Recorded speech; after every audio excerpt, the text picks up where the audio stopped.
আমাদের কাছে অ্যাডভেঞ্চার মানে রাত্রে হাঁটা, যে সময় কেউ সাধারণত থাকে না।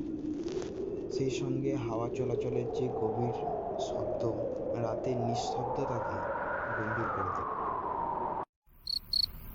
তার সাথে ঝিঁঝি পোকার ডাক আমাদের কানে ভেসে আসে, যা একটা গা ছমছমে ভাব তৈরি করে থাকে।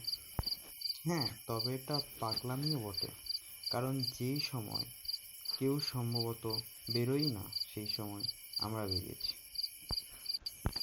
তার সাথে প্রকৃতির নানা সৌন্দর্যও আমাদের চোখে পড়ে, যেমন গাছের ফাঁক থেকে চাঁদের আলো বেয়ে আসা, একটা শিশির ওড়ার যে মুহূর্তটা আমাদের চোখেই পড়ে থাকে। গ্রাম্য জায়গায় প্রতিটা বাড়ির সামনে এই শীতের সময় বিভিন্ন ধরনের সবজি চাষ করতেও দেখা যায়। এরপরে আসে বাড়ি ফেরার পালা। তাই টাটা।